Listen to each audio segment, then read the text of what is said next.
Si tu en as marre de ne jamais finir tes projets de dev, ou pire, tu as une idée géniale, mais tu as toujours la flemme de commencer, tu es tombé sur la bonne vidéo, car je vais te partager mon astuce pour passer d'un GitHub désert vers un aimant à client. Et oui, j'ai déjà réussi à décrocher une mission en freelance juste grâce à mon GitHub, mais ça, je vais t'en reparler juste après. Déjà, pour commencer, pourquoi la majorité d'entre nous on procrastine quand on arrive à une étape de notre projet? Moi aussi, j'étais dans ce cas-là, et franchement, le sentiment n'est pas vraiment agréable. La véritable raison, c'est qu'il y a généralement trop de friction entre notre idée, celle qu'on veut implémenter, et tout le processus autour qui est généralement très chiant. Je te parle ici de créer un repo sur GitHub, cloner, installer les dépendances, rechercher pour la centième fois sur Google comment gérer un fichier .env en Python. Tous ces petits trucs hyper chiants qui nous font cramer du gaz pour rien. Première fois où j'ai eu le déclic, c'est quand j'ai utilisé Poetry pour la première fois il y a quelques années. Et d'ailleurs, Poetry, je t'en ai parlé dans plusieurs de mes précédentes vidéos. C'est une sorte de package manager en Python qui te permet d'init tout le boilerplate dont tu as besoin pour un projet et de pouvoir le push hyper facilement sur PyPI par exemple. Comme ça, les autres pourront l'installer. T'as que quelques commandes essentielles à retenir, par exemple ici Poetry Build qui va build ton projet, puis Poetry Publish, et c'est bon, ton package est en ligne. Et d'ailleurs, je ne sais pas si toi tu as déjà publié un package Python sans utiliser des outils du genre, c'est juste l'enfer. T'as plusieurs dépendances qu'il faut installer, des commandes impossibles à retenir. Franchement, depuis que j'ai découvert Poetry ou très récemment UV, que je vais sûrement faire une vidéo dessus, ces outils-là sont juste incroyables. Mais du coup, quand j'ai vu qu'il y avait moyen de vraiment se simplifier la vie, j'ai directement eu une idée de projet.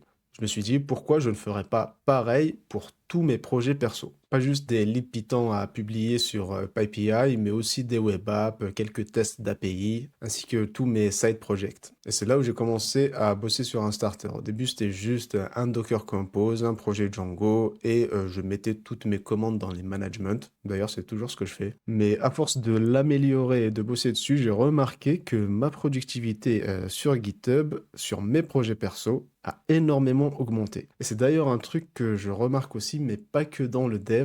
Par exemple, sur cette chaîne YouTube, avant j'avais du mal à sortir plus d'une vidéo par mois, et là j'arrive à enchaîner deux par semaine. Et c'est exactement le même principe. Là j'ai tout setup correctement, et j'ai juste à cliquer sur un bouton sur mon PC et allumer ma caméra pour pouvoir filmer. Donc c'est un peu la même expérience qu'il faut essayer d'avoir quand on essaie de lancer un nouveau projet par exemple. J'ai juste envie d'ouvrir mon IDE et de directement commencer à travailler sur mon idée de projet. Et c'est grâce à ça que j'ai moi commencé à enchaîner les projets, pas des trucs de ouf, mais des trucs finis que je peux présenter. Et c'est ce qui s'est passé d'ailleurs.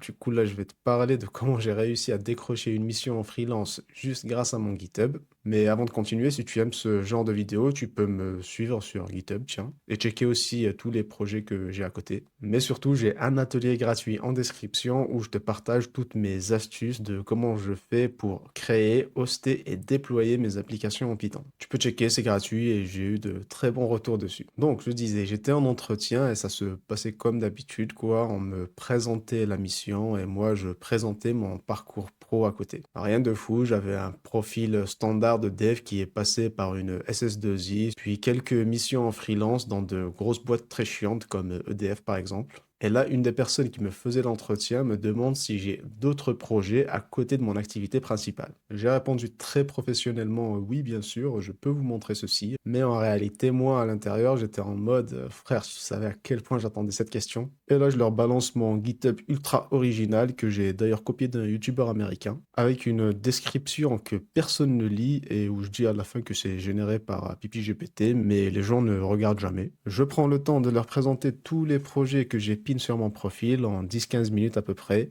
Et après, je leur montre bien que j'ai plusieurs repositories, mais que je n'aurai pas le temps de tout présenter, bien évidemment. Et ce n'est franchement pas pour me la péter, car ça arrive très rarement, parce que d'habitude, ils prennent plusieurs jours, ils checkent d'autres profils avant de donner une réponse. Mais là, quand on a fini le call, j'ai direct eu une réponse 10 minutes après. Après, moi, je renvoie la réponse pour négocier le TJM. Et pareil, c'était instantané. Et d'ailleurs, c'est toujours la mission dans laquelle je suis aujourd'hui. Donc, tout ça pour te dire, crée-toi un projet pour te simplifier la vie. Finis tes projets ou, à minima, fais en sorte d'avoir une version que tu peux présenter. Une fois que tu as 9 repos publics, intéressant à présenter, comme c'est le cas dans mon GitHub, tu peux t'arrêter là et travailler sur des repos privés. Si tu as aimé la vidéo, n'hésite pas à liker et à t'abonner. Tu peux regarder la vidéo qui s'affichera juste après. Elle sera sûrement très intéressante. N'oublie pas l'atelier en description et moi je te dis à la prochaine. Allez, salut!